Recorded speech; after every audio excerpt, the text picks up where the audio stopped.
Hello, good afternoon, guys. Welcome to MK Convenience Brokers. My name is Mohammed. In this video, I'm going to explain to you how to properly fill out a W-9 request for taxpayer identification number and certification.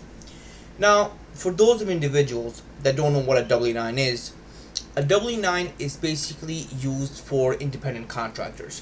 What do I mean by that?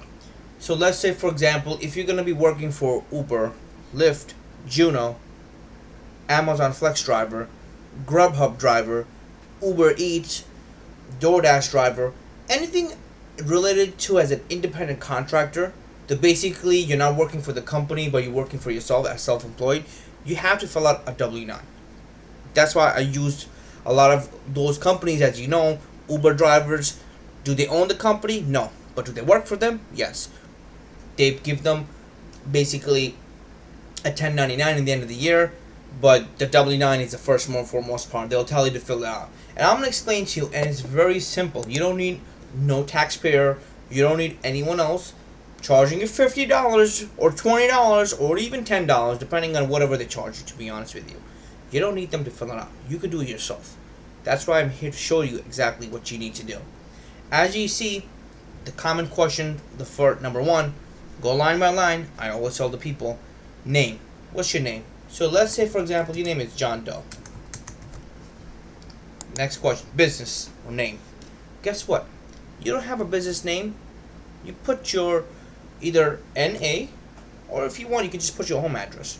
If nothing, just forget about it. Number three, check appropriate box for federal tax classification.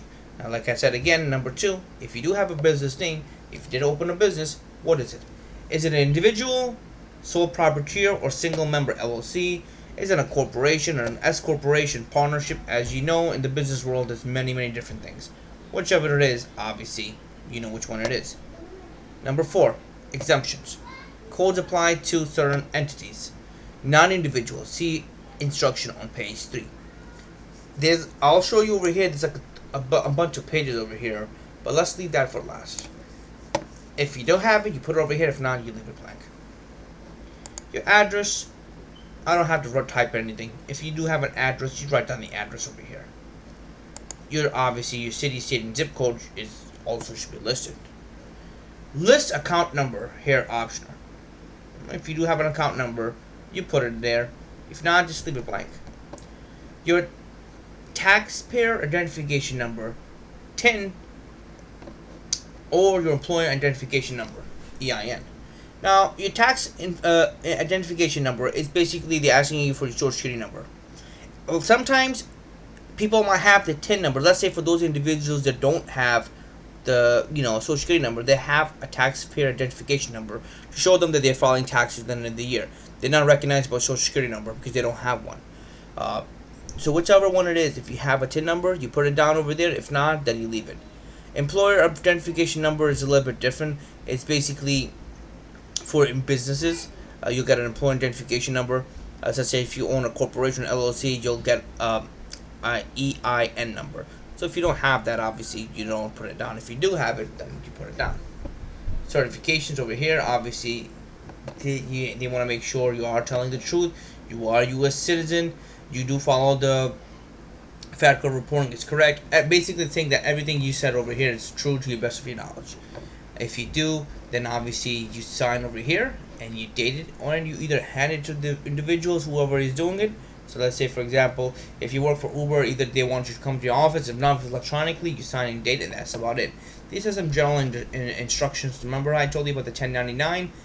So depending on whichever company you work for, either it's going to be 1099 dividend, 1099 miscellaneous, which is mostly this one. A lot of big companies usually this one. 1099Bs for stock, S's for proceed, K's for merchants. As you can see, it's on and on. But that doesn't really concern you. That's only for your general knowledge.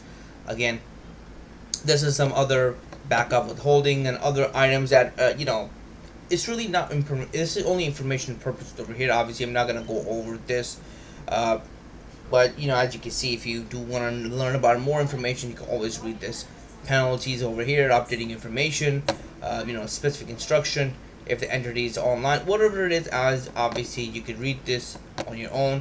But most important part was the form to fill out. as I showed you before how to fill out the form. As you can see, it's very easy. You go line by line. You don't need anyone's help. You send it to them, and boom, you're done. As simple as it. That's how you properly fill out a W-9 form. With that, other than that, I covered everything else. Thank you again, guys, for watching this video. Hopefully you guys enjoyed it.